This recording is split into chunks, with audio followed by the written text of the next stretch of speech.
Hello students, in today's class we will discuss the 11th class first chapter that is some basic concept of chemistry। देखिए 11th class के अंदर हमारा जो chemistry में first chapter आता है वो है some basic concept of chemistry. अब अगर हम लोग बात करें इस चैप्टर की तो इस चैप्टर के अंदर छोटे छोटे कुछ कॉन्सेप्ट्स हैं जिनको एक्सप्लेन किया गया है। ये चैप्टर हमारे लिए बहुत इंपॉर्टेंट होता है क्योंकि इस चैप्टर में हम जितने भी कॉन्सेप्ट लर्न करते हैं वो आगे थ्रू आउट द केमिस्ट्री पूरी केमिस्ट्री में हमें यूज होते हैं। तो यहाँ पे हमारा सबसे इंपॉर्टेंट जो कॉन्सेप्ट स्टार्ट होता है that is called mole concept. हम लोग जो स्टार्ट करेंगे वो मोल कॉन्सेप्ट से स्टार्ट करेंगे। देखिए ये मोल कॉन्सेप्ट हम लोग 9th क्लास में भी स्टडी करते हैं और ये मोल कॉन्सेप्ट हम लोग फिर से 11th क्लास में स्टडी करते हैं। तो मैं इन शॉर्ट बताऊंगा कि मोल कॉन्सेप्ट में क्या आता है। तो सबसे पहले हमें इसका मीनिंग समझना पड़ेगा। What is the meaning of mole? ये मोल का मीनिंग क्या होता है? तो देखिए मोल जो होती है हमारे पास एक यूनिट होती है जिसको हम लोग कह सकते हैं that is fixed number of particle unit. इसका मीनिंग क्या है? इसका मीनिंग है हमारे पास अगर हम लोग समझें तो यूनिट्स जो होती हैं that unit are of two type.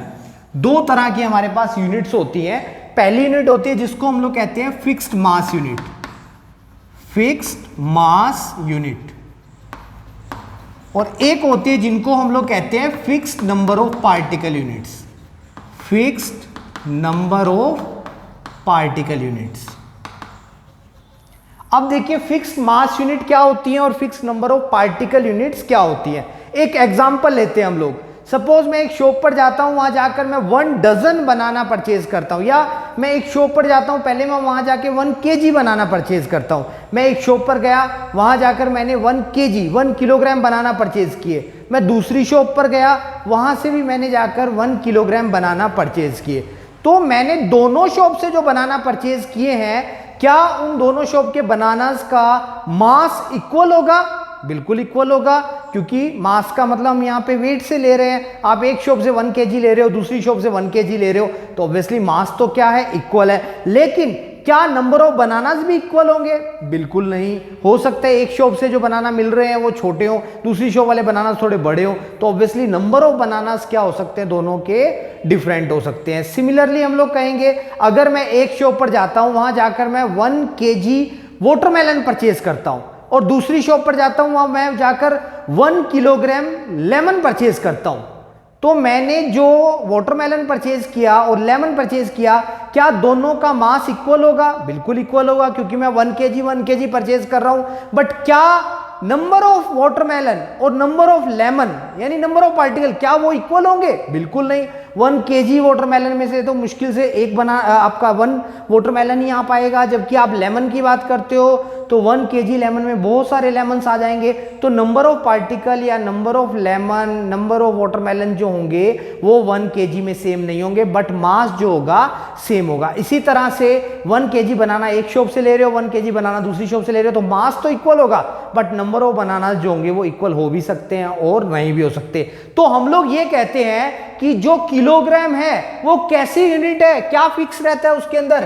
Kilogram में फिक्स रहता है मास, यानी किलोग्राम हमारे पास कौन सी यूनिट होगी? That is fixed mass unit. ये हमारे पास एक फिक्स्ड मास यूनिट होती है, यानी किलोग्राम आप कुछ भी लेते हो, दो जगह से कुछ भी 1 kg ले रहे हो तो मास तो दोनों का सेम होगा, but number of particle same नहीं होते। इसी तरह कुछ और फिक्स्ड मास यूनिट देखते हैं हम लोग। ग्राम। ग्राम भी एक ऐसी यूनिट है जो फिक्स्ड मास यूनिट है। यहाँ पे मास तो क्या रहता है? फिक्स रहता है। लेकिन अब हम एक दूसरी यूनिट को डिस्कस करते हैं दैट इज डजन। हमें सबको पता है, देखिए 1 डजन का मीनिंग क्या होता है? 1 डजन इज इक्वल टू 12। अब मैं एक शॉप पर जाता हूं and I have purchase 1 dozen banana from 1 shop and 1 dozen banana from other shop. एक शॉप पर गया, वहां से मैंने 1 डजन बनाना परचेज किए, दूसरी शॉप पर गए, वहां से मैंने 1 डजन बनाना परचेज किए। क्या नंबर ऑफ बनाना जो होंगे इक्वल होंगे? बिल्कुल इक्वल होंगे, क्योंकि आप कह सकते हो 1 डजन बनाना एक शॉप से मतलब कितने? 12 बनाना। दूसरी शॉप पर गए, वहां से भी नंबर ऑफ बनाना 1 डजन ले रहे हो तो मतलब कितने? 12 बनाना। नंबर ऑफ बनानास यानी नंबर ऑफ पार्टिकल जो है वो तो क्या होंगे, इक्वल होंगे, लेकिन क्या उनका जो वेट है या उनका जो मास है वो भी इक्वल होगा? बिल्कुल नहीं होगा। मास इक्वल हो भी सकता है और मास इक्वल नहीं हो सकता। 1 डजन बनाना आप एक शॉप से परचेज करोगे, 1 डजन बनाना दूसरी शॉप से परचेज करोगे, तो मास इक्वल हो भी सकता है और मास इक्वल नहीं भी हो सकता। क्लियर है? ठीक है, तो हम लोग कहेंगे क्या है डजन। डजन कैसी यूनिट है? डजन है हमारे पास fix number of particle unit. हम लोग एक और एग्जांपल से इसको एक्सप्लेन करते हैं। मान लीजिए मैं एक शॉप पर जाता हूं, वहां जाकर मैं 1 डजन लेमन परचेज करता हूं, और दूसरी शॉप पर जाता हूं, वहां जाकर मैं 1 डजन वाटरमेलन परचेज करता हूं। तो कितने लेमन आए मेरे पास? 12। कितने वाटरमेलन आए मेरे पास? 12। यानी नंबर ऑफ पार्टिकल तो क्या है, सेम है, बट क्या मास जो है वो भी सेम है? बिल्कुल नहीं। 12 लेमन का मास और 12 वाटरमेलन का मास इक्वल नहीं हो सकता। यानी हम लोग कहते हैं डजन जो है वो एक fix number of particle unit है। 1 डजन हम कुछ भी लेते हैं, इट मींस कितना होता है? 12 होता है, बट मास जो होता है वो क्या होगा? डिफरेंट होगा। तो अब बात आती है मोल कैसी यूनिट है? मोल क्या है? मैंने कहा मोल भी एक यूनिट है, और एक कैसी यूनिट है? Mole is a fix number of particle unit. Mole भी इस कैटेगरी में आती है। मोल जो होती है वो भी इस कैटेगरी में आती है, मोल।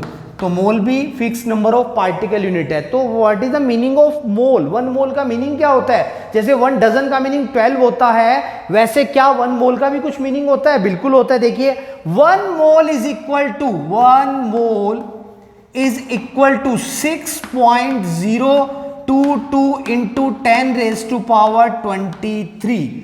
ये देखिए ये वैल्यू होती है। 1 मोल जो होगा वो किसके इक्वल होगा? 6.022 इंटू 10 रेज टू पावर 23। ये वैल्यू हमें दिखाई दे रही है, ये वैल्यू बहुत बड़ी वैल्यू है, बिकॉज 10 रेज टू पावर 23 ये अपने आप में ही एक बहुत बड़ी वैल्यू है। तो 1 मोल का मीनिंग हमेशा क्या होगा? 6.022 इंटू 10 रेज टू पावर 23। जैसे 1 डजन का मीनिंग होता है 12। तो अगर मैं कहता हूं मेरे पास 1 मोल एप्पल है, तो 1 मोल apples is equal to how many apples? 6.022 into 10 raised to power 23 apples.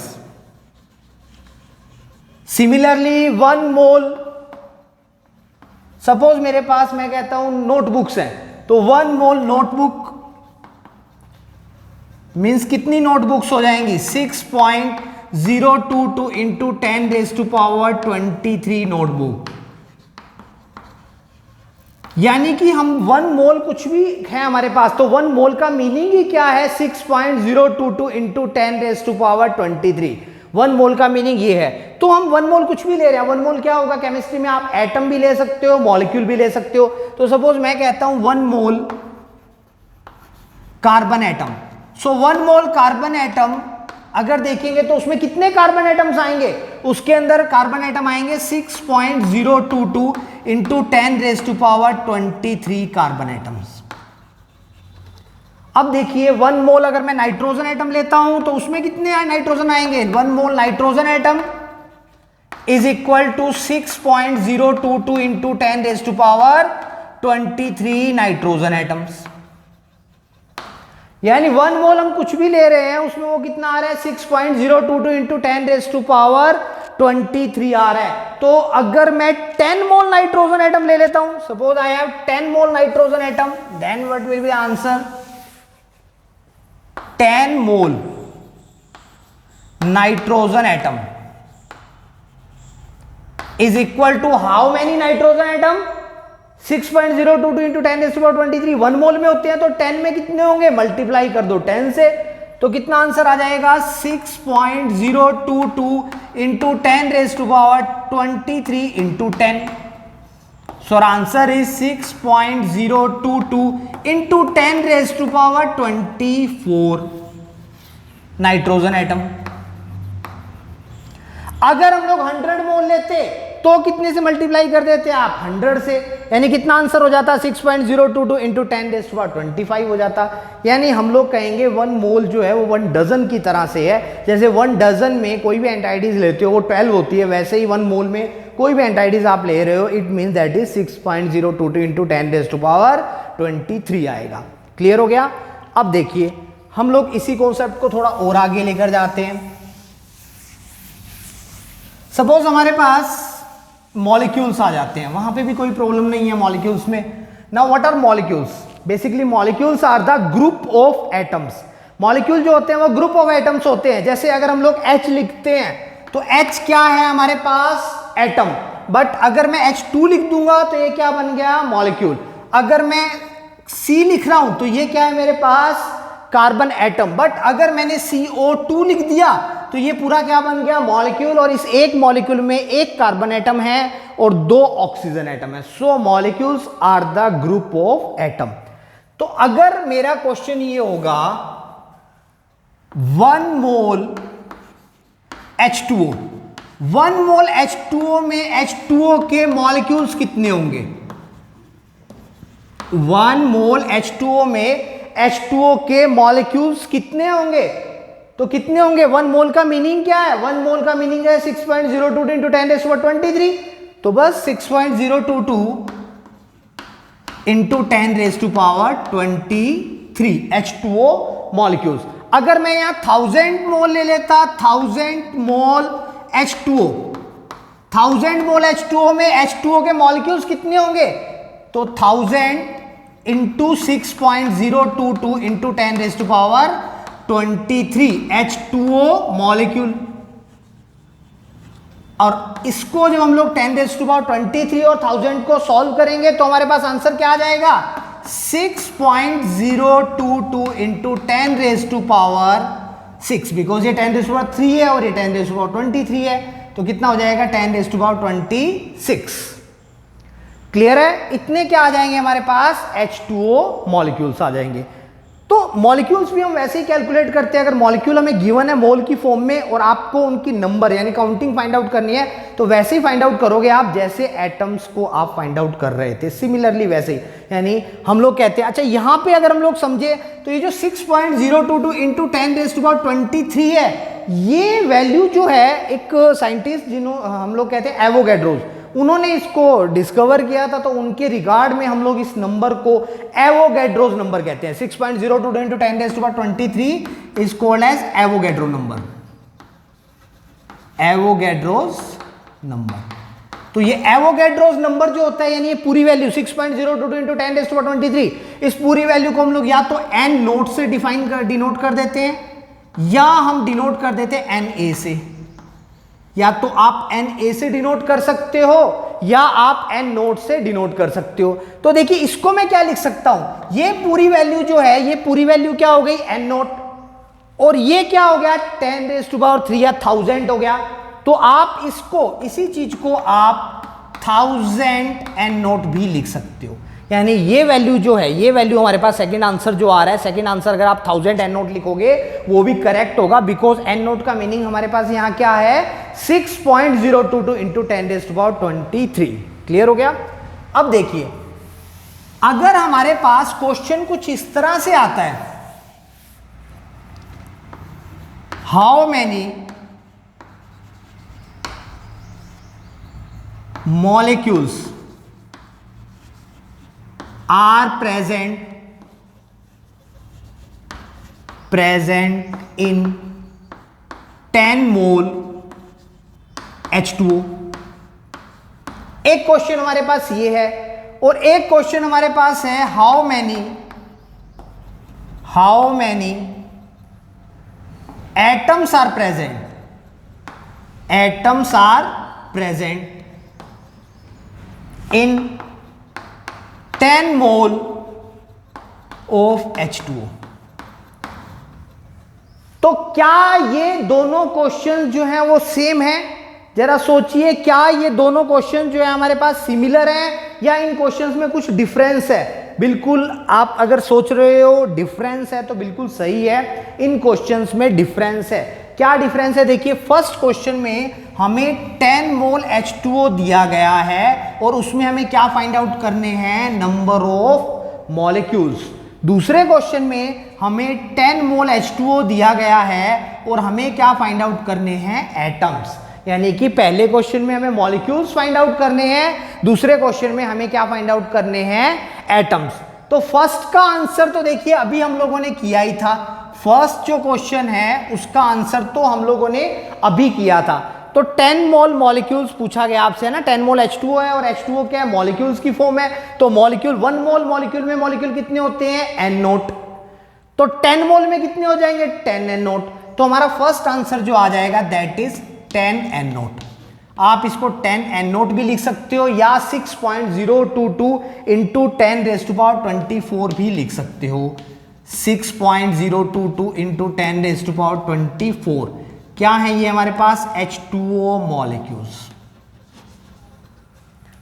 लेकिन अगर हम लोग कहें how many atoms are present in 10 mole H2O, तो क्या इसका आंसर भी 10 N नोट होगा, बिल्कुल नहीं होगा। अगर आप सोच रहे हो इसका आंसर 10 N नोट होगा तो ये बिल्कुल नहीं होगा। क्यों नहीं होगा, इसको हम थोड़ा एक्सप्लेन करने की कोशिश करते हैं। देखिए, ये कॉन्सेप्ट समझने के लिए आपको एक बात समझनी पड़ेगी। जैसे मान लीजिए सपोज आपके पास एक बिस्किट का एक पैकेट है,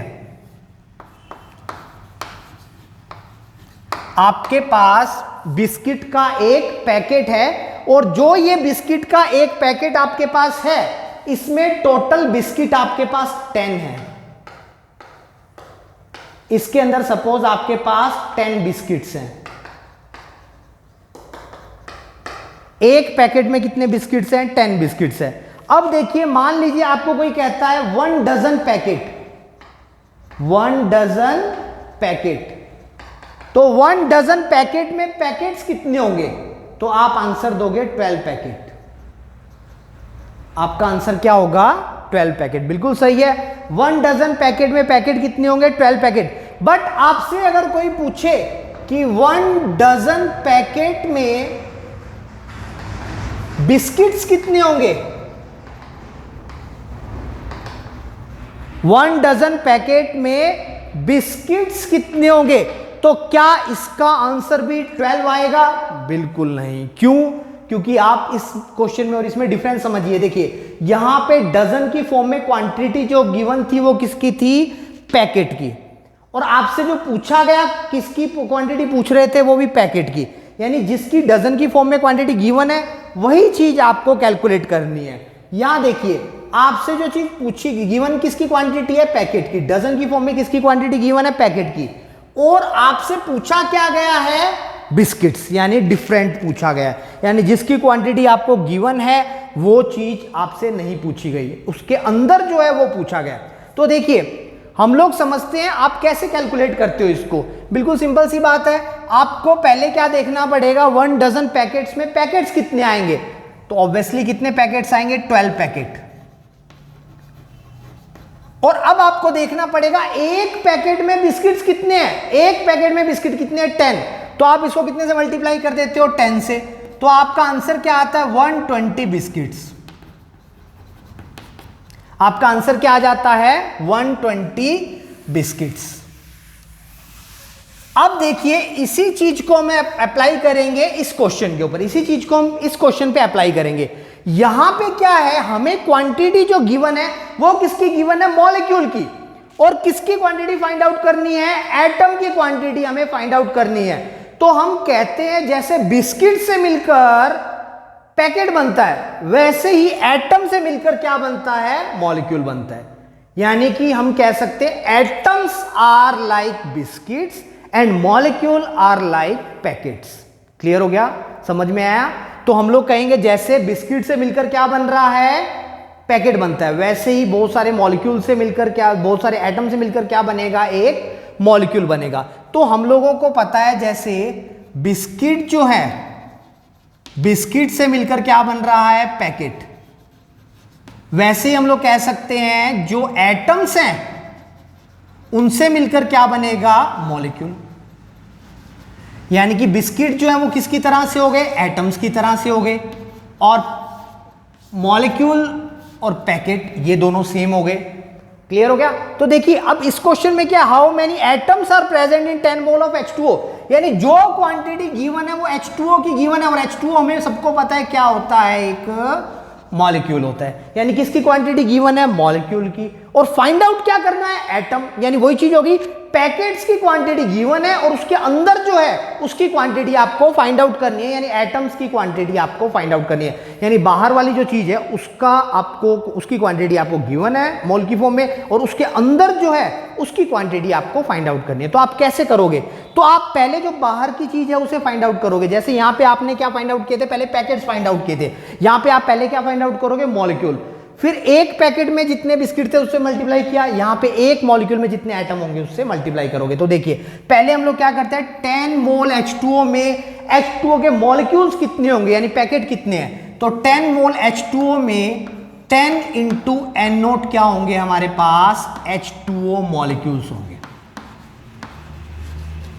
10 मोल H2O में हमारे पास H2O के मॉलिक्यूल्स कितने होंगे, 10 N0 होंगे। यहां तक क्लियर हो गया, 10 N0 हमारे पास H2O के क्या होंगे, मॉलिक्यूल्स होंगे, यानी हमने पैकेट निकाल लिए। अब हमने क्या किया था, एक पैकेट में कितने बिस्किट थे, एक पैकेट में यहाँ पे 10 बिस्किट थे। आप देखोगे एक H2O के मॉलिक्यूल में कितने एटम है, तो H2O को जब आप लिखते हो H2O, तो इसके एक मॉलिक्यूल में कितने एटम आते हैं, देखिए एक ऑक्सीजन एटम है और 2 हाइड्रोजन एटम है, तो टोटल कितने एटम्स आ गए, 3 एटम। तो आप H2O को ऐसा पैकेट मान सकते हो जिसके अंदर 3 बिस्किट्स हैं, जिसके अंदर कितने बिस्किट्स हैं, 3, मतलब हम कहेंगे यहां पे 3 एटम्स। क्लियर हो गया, एक मॉलिक्यूल में कितने एटम है, 3। तो आप 10 N0 H2O मॉलिक्यूल को कितने से मल्टीप्लाई कर दोगे, 3 से, तो आपका आंसर क्या आ जाएगा, 30 N0 एटम्स। 30 N0 क्या आ जाएंगे हमारे पास, एटम्स। तो इस तरह से हम लोग एटम्स काउंट करेंगे, यानी इसका आंसर हमारा 10 N0 नहीं होगा, 30 N0 एटम्स होगा। क्लियर हो गया। इसी क्वेश्चन में देखिए अगर ये पूछा होता how many total hydrogen atom are present, सिर्फ हाइड्रोजन एटम निकालने होते, तो आपके पास मॉलिक्यूल कितने हैं, 10 N0, और एक मॉलिक्यूल में हाइड्रोजन का देखोगे, अब सिर्फ हाइड्रोजन के एटम कितने हैं, तो 2 है, तो आप कितने से मल्टीप्लाई करोगे इसको, इंटू 2 से, तो आपका आंसर क्या आ जाता, 20 N0H एटम। यानी अगर आपसे पूछा जाता कि हाइड्रोजन एटम बताओ, तो इसमें कितने हो जाते हैं, 20 N0 हो जाते। अगर ऑक्सीजन एटम पूछा जाता तो देखिए 10 मोल H2O मींस कितना, 10 N0 H2O हो गया हमारे पास मॉलिक्यूल। अब सिर्फ ऑक्सीजन पूछे जाते हैं, ऑक्सीजन एटम बताओ कितने हैं, तो एक मॉलिक्यूल में कितने ऑक्सीजन एटम है, 1, तो 10 N0 में कितने हो जाएंगे, मल्टीप्लाइड बाई 1, तो आपका आंसर क्या आता है, 10 N0O एटम। अब देखो आप इसको चाहे काउंट कर लो, देखो 20 N0 तो H एटम है, इसमें 20 N0 क्या है हमारे पास, H एटम है, और 10 N0 क्या है हमारे पास, O एटम है, तो दोनों को ऐड करोगे तो टोटल कितना आ गया, 30 N0 आ गया। वैसे भी मॉलिक्यूल देखे तो हमने कितने आए, 30 N0 आ गए। क्लियर हो गया, यहां तक समझ में आया अभी, देखिए ठीक है। अब हम लोग नेक्स्ट करते हैं, इसी कॉन्सेप्ट के ऊपर बेस्ड कुछ क्वेश्चंस है जो हम लोग अभी सॉल्व करते हैं। देखिए हमें कैलकुलेट करना है number of atom, number of atoms in 100 mole CH4,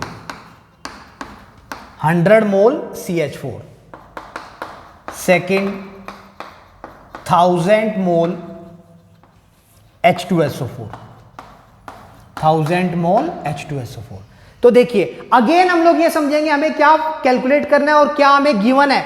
तो हमें समझ में आ रहा है हमें जो क्वांटिटी गिवन है वो मॉलिक्यूल की क्वांटिटी गिवन है। देखिए CH4 क्या होता है, मॉलिक्यूल, और पूछा क्या गया हमसे, एटम। तो यानी कि हमें पैकेट्स की क्वांटिटी गिवन है और बिस्किट्स की क्वांटिटी हमें फाइंड आउट करनी है।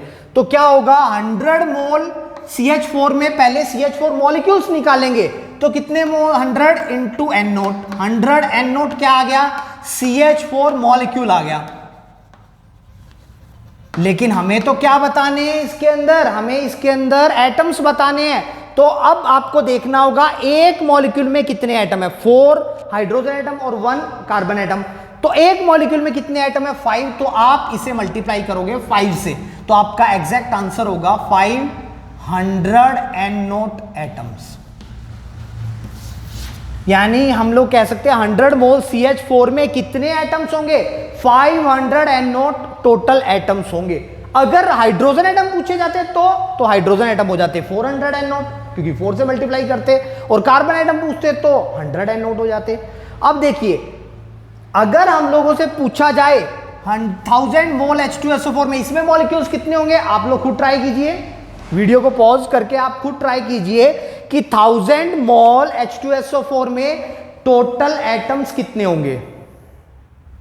ठीक है, हम लोग इसको कैलकुलेट करते हैं। देखिए 1000 मोल H2SO4 में, पहले हम लोग H2SO4, ये भी मॉलिक्यूल है, मॉलिक्यूल गिवन है, और फाइंड आउट क्या करना है, एटम यानी मॉलिक पैकेट गिवन है और बिस्किट्स निकालने हैं। तो पहले पैकेट्स निकालिए, तो कितने पहले पैकेट्स होंगे, 1000 मोल, तो 1000 into N naught, 1000 into N naught, 1000 N naught क्या आ गया अपने पास, H2SO4 मॉलिक्यूल आ गए। अब एक H2SO4 के मॉलिक्यूल में जरा देखिए कितने एटम्स हैं, तो 4 oxygen atom, 1 sulphur atom and 2 hydrogen atom. तो 4 + 2 6 + 1 कितना हो गया, 7। तो हम इसको मल्टीप्लाई कर देंगे 7 से, तो 7 इंटू 1000 एन नोट करोगे तो आपका आंसर आ जाएगा 7000 एन नोट एटम्स। तो इस तरह से हम लोग कैलकुलेट कर लेते हैं एटम्स। मॉलिक्यूल में जब हमें एटम्स फाइंड आउट करने होते हैं तो हम लोग इस तरह से उन्हें फाइंड आउट कर सकते हैं। एक और क्वेश्चन हम लोग देखते हैं, देखिए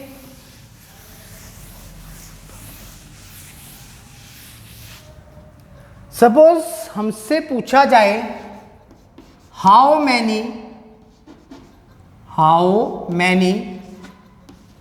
इलेक्ट्रॉन्स आर प्रेजेंट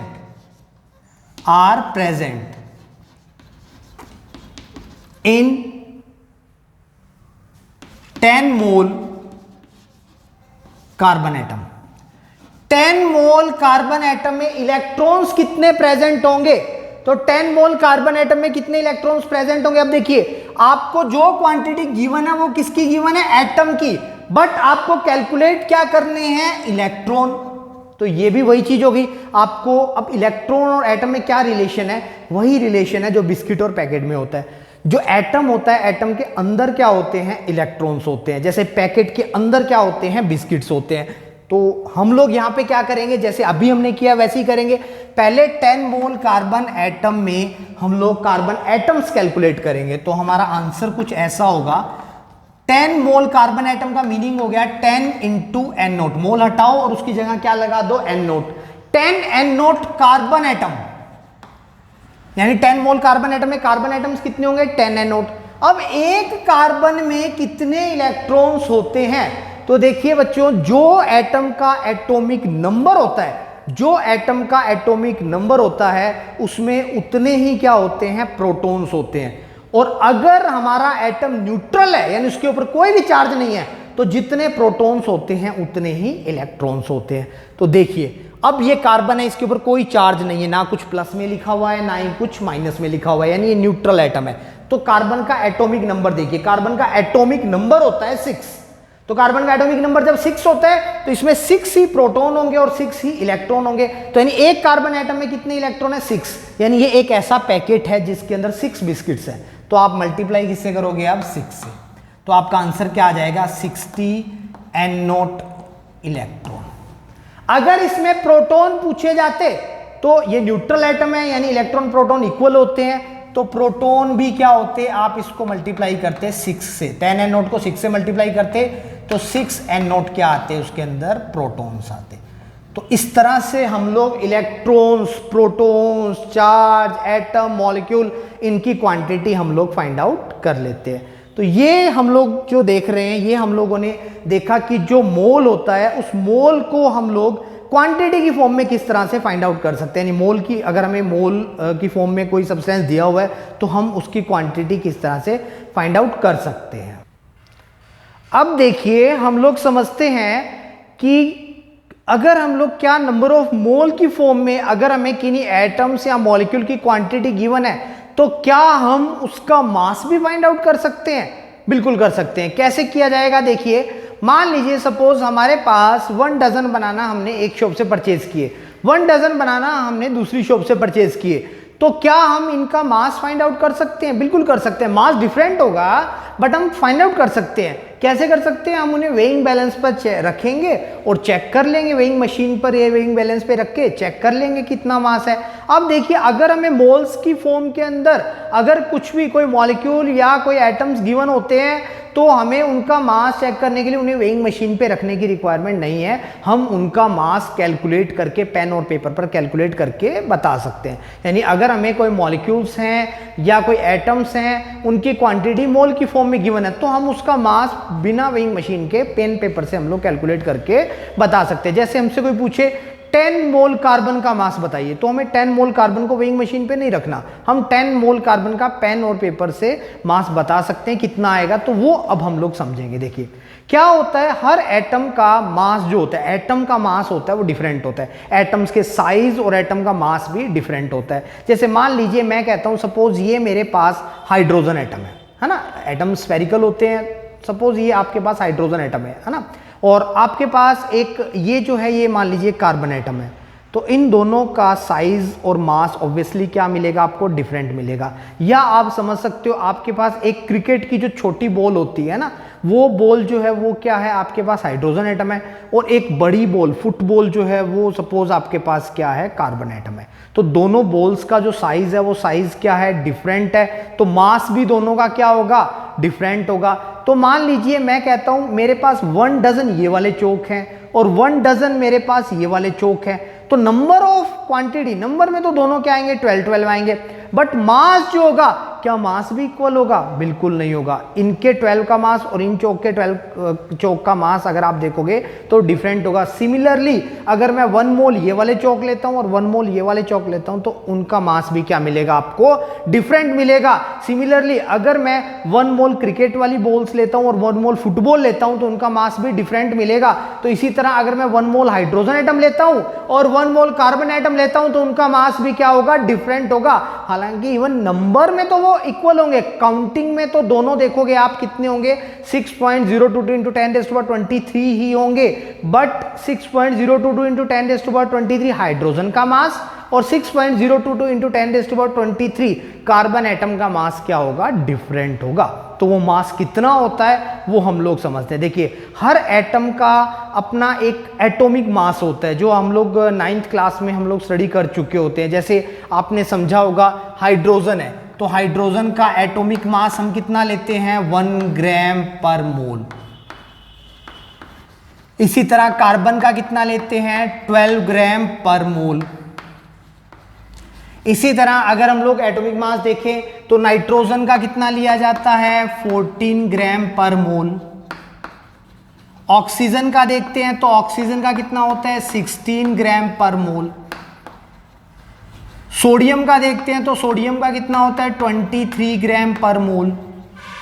तो इस तरह से हम लोग ये कह सकते हैं हर एटम का अपना एक एटॉमिक मास होता है, जिसको हम लोग ग्राम की फॉर्म में भी रिप्रेजेंट कर सकते हैं और एटॉमिक मास यूनिट की फॉर्म में भी रिप्रेजेंट कर सकते हैं। डिफरेंस बस इतना होता है, जब हम ग्राम की फॉर्म में रिप्रेजेंट करते हैं तो वो 1 मोल का मास होता है, जबकि एटॉमिक मास यूनिट या यूनिफाइड मास की फॉर्म में रिप्रेजेंट करते हैं तो वो सिंगल एटम का मास होता है। जैसे अगर मैं लिख रहा हूं carbon is equal to 12U या लिख रहा हूं 12 AMU, What does it means? इसका मीनिंग है मैंने कार्बन का एक सिंगल एटम लिया हुआ है, बट अगर मैं लिख रहा हूं कार्बन इज इक्वल टू कितना, 12 ग्राम, तो इसका मतलब हुआ मैं 1 मोल कार्बन एटम की बात कर रहा हूं।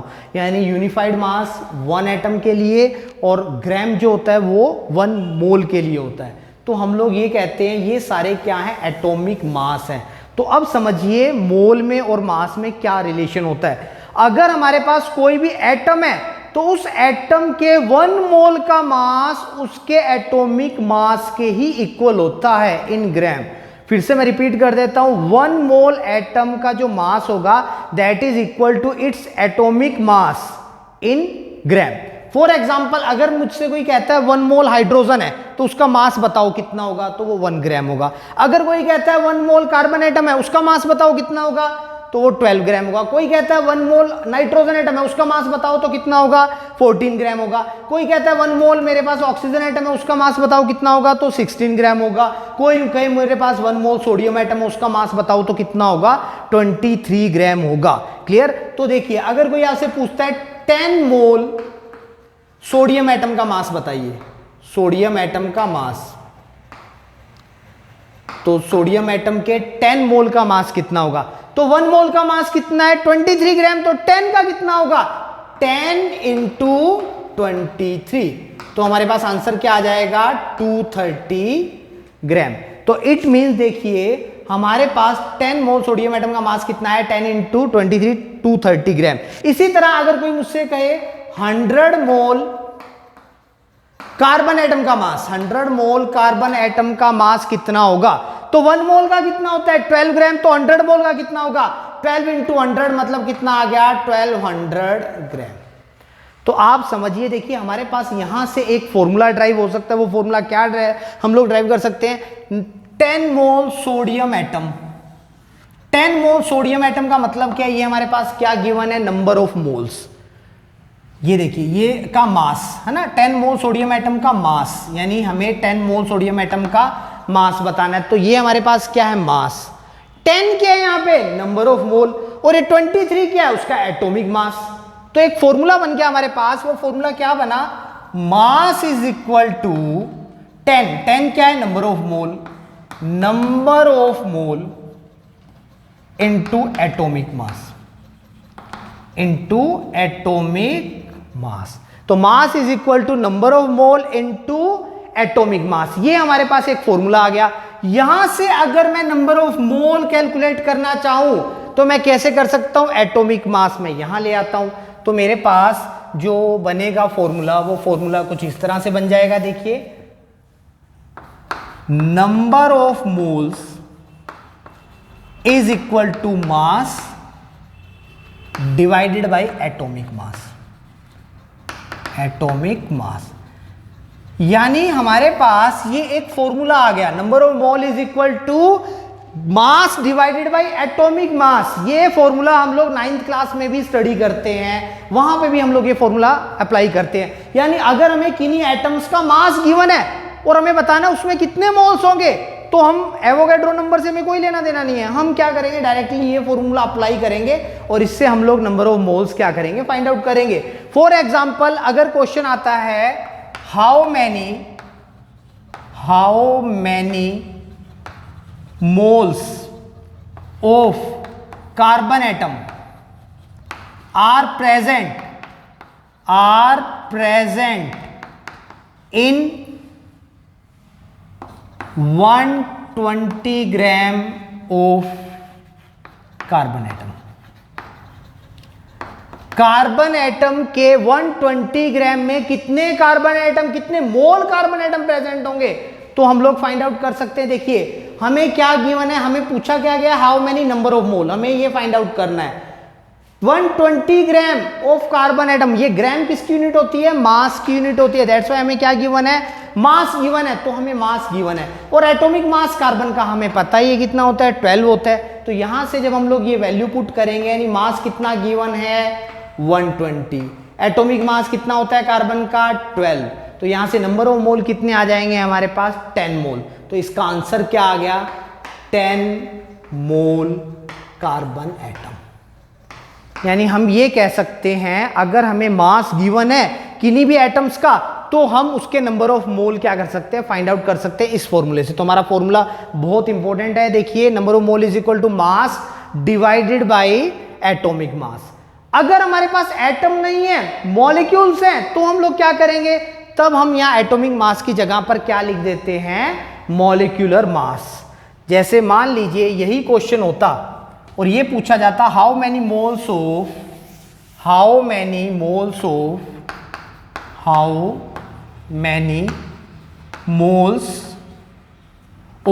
H2O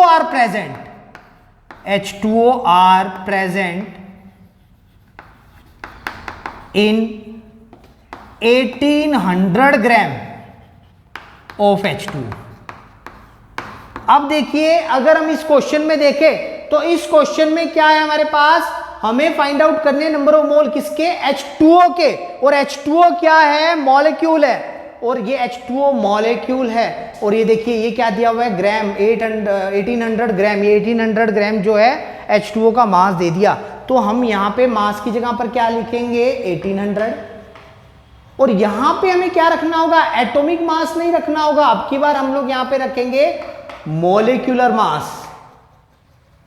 मॉलिक्यूलर मास को हम लोग मोलर मास भी कहते हैं, और मॉलिक्यूलर मास को हम एटॉमिक मास भी कहते हैं। ये कैसे कैलकुलेट किया जाता है हम लोगों ने 9th क्लास में सीखा होगा। जैसे H2O है तो H2O का एटॉमिक मास कितना होगा, देखिए यहां पे कितने हाइड्रोजन एटम है, 2, तो 1 एटम हाइड्रोजन के लिए 1 ग्राम होता है, तो 2 के लिए फिर 2 मोल के लिए कितना हो गया, 2 ग्राम, यानी 2 तो हो गया हाइड्रोजन का mass total, plus O oxygen का कितना है 1, तो ऑक्सीजन का कितना होता है 16 ग्राम, तो कितना आ गया 18 ग्राम, यानी H2O का मॉलिक्यूलर वेट जो होता है वो कितना होता है 18 ग्राम होता है। तो यहाँ मॉलिक्यूलर मास जो है 18 लिख देंगे हम लोग, तो यहाँ 18 लिख दोगे, यहाँ 1800 लिख दोगे, तो 1800 डिवाइड बाई 18, हमारा आंसर क्या आ जाएगा, हमारा आंसर आ जाएगा 100 मोल।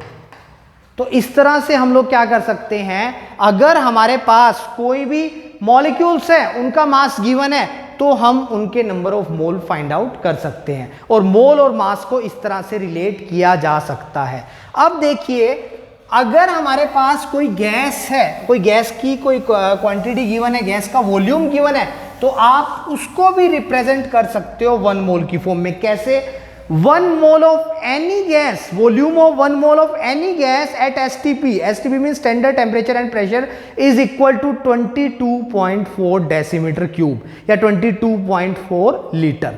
तो हमारे पास, यानी अगर हम कोई भी गैस लेते हैं और उसका 1 मोल लेते हैं तो उसका वॉल्यूम फिक्स होता है STP पर, STP mean standard temperature pressure पर उसका वॉल्यूम फिक्स होता है, और वो कितना होता है 22.4 डेसीमीटर क्यूब होता है। तो देखिए हम लोग कैसे फाइंड आउट करेंगे, और यहां से हमारे पास एक रिलेशन आ जाएगा। देखिए तीनों जो चीजें, यानी नंबर ऑफ मोल को हम लोग नंबर ऑफ पार्टिकल में भी, हम मास में भी कैलकुलेट कर सकते हैं, as well as volume of gas की फॉर्म में भी हम लोग कन्वर्ट कर सकते हैं। तो बड़ा सिंपल सा हमारे पास एक फॉर्मूला आता है, देखिए नंबर ऑफ मोल, ये हम लोग 9th क्लास में भी पढ़ चुके होते हैं। Number of mole is equal to आ गया हमारे पास नंबर ऑफ फंडामेंटल पार्टिकल्स